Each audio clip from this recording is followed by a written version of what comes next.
Bien, vamos a ver un ejemplo vamos a ver cuál es el efecto del control en cascada. Acá tenemos la respuesta para un cambio en el set point, para un control en cascada y comparado con un lazo simple de realimentación.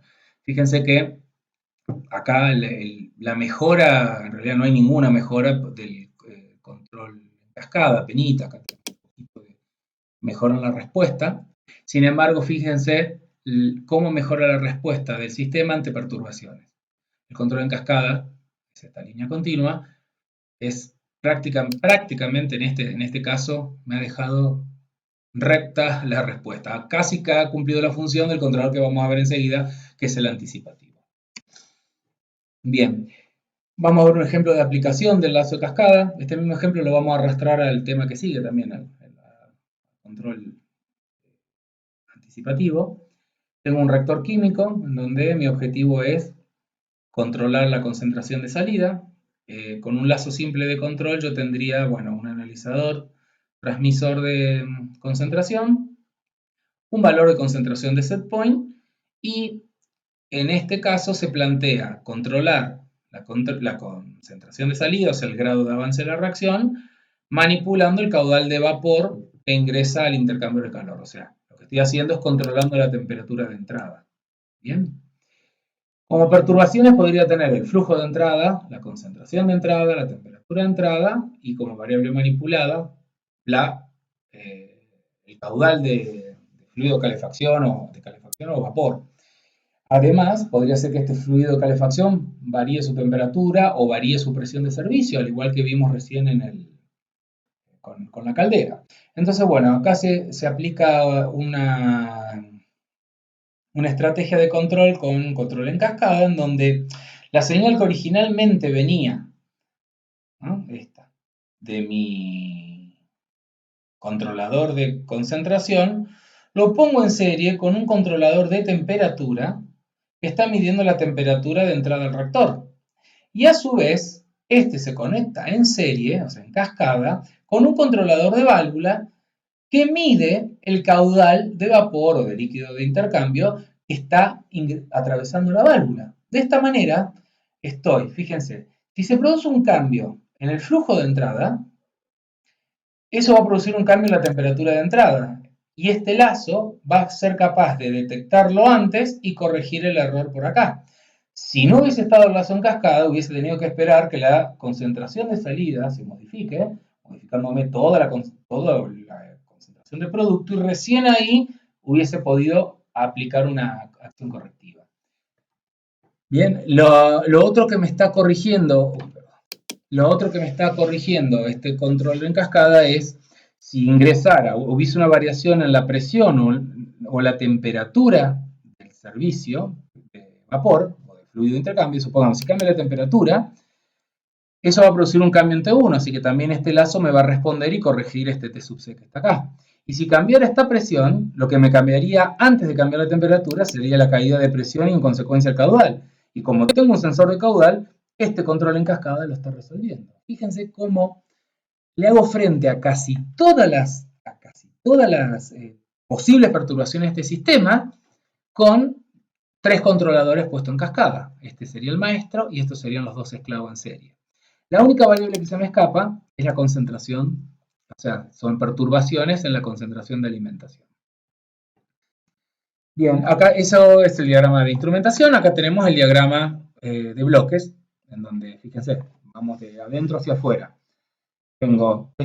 Acá tengo la línea de... No, mejor dicho, vamos de afuera hacia adentro. Tengo el reactor con sus 2 perturbaciones naturales, falta una en realidad, que era la temperatura de entrada. Bueno, que también sería una perturbación natural, que me afecta directamente a la concentración. En el lazo siguiente, es el de temperatura, tengo un sensor de temperatura que me mide la temperatura T1, que es la de ingreso al reactor, y me hace frente a FE, T y TC. Ah, por eso está T acá, pero no lo puso acá, pero lo puso acá, porque ahora este lazo me es capaz de corregírmelo. Y finalmente, tengo una tercera variable medida, que es que es el flujo, o el flujo podría ser, sí, el flujo, que me hace frente a cambios en la presión de servicio. Los cambios en la temperatura del fluido de intercambio me los va, como vimos recién, me lo va a corregir el precalentador. Tiempo. Vamos a ver ahora el controlador anticipativo. El control anticipativo, como quizás ya vimos allá al principio de la materia, en el capítulo 1 dijimos que había básicamente dos formas de corregir el error. Uno sería, como hemos visto hasta el momento, medir la variable a la salida y compararlo con un set point y corregir en función del error que aparezca. Toda la estrategia hasta el momento se han basado en eso. La otra opción es, en vez de medir la consecuencia de la perturbación, es medir la perturbación. Entonces, miremos qué pasaría. Acá tenemos un intercambiador de calor típico de tubos, carcasa y tubos, en donde se alimenta un T0, un flujo de líquido frío con un flujo F0, no está escrito, debería estar acá, a la entrada, F0, el flujo de entrada bajar F, y un valor de temperatura T0. A la salida tengo una temperatura T y un controlador de temperatura que acá no se alcanza a ver. Debería estar acá, no sé qué pasó.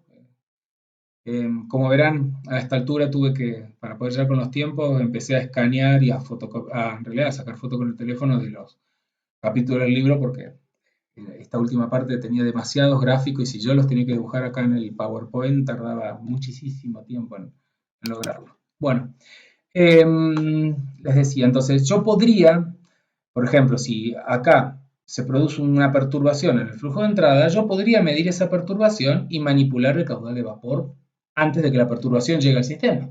¿Bien? Entonces, este es el diagrama de bloques de un lazo de realimentación como los que conocemos hasta el momento, los que vimos hasta el momento. La perturbación F hubiese ingresado como perturbación justamente, hubiese modificado la temperatura medida, que es esta que está acá, ¿no?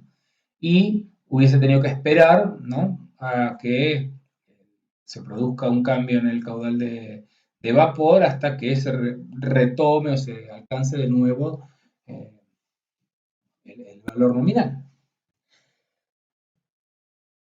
Esto que está acá es digamos que sería mi proceso, ¿no? Mi perturbación y mi proceso juntos me dan mi temperatura de salida. Si yo pudiera medir esta temperatura, este caudal, podría modificar la señal que llega al proceso, o sea, la apertura de la válvula, de manera tal que la temperatura de salida no pegue un salto, sino que no haga, o sea, que no se modifique. Si, por ejemplo, aumentó el caudal de entrada y mi temperatura de salida va a ir bajando a esta velocidad, yo podría ir abriendo a la misma velocidad, pero en sentido opuesto, no exactamente a la misma escala, la escala que corresponde, una ganancia ahí puesta en juego, pero podría ir abriéndole el vapor en el mismo sentido, en el sentido opuesto, para que la temperatura no se modifique. Bien. Y es eso lo que trataría de hacer con un controlador anticipativo.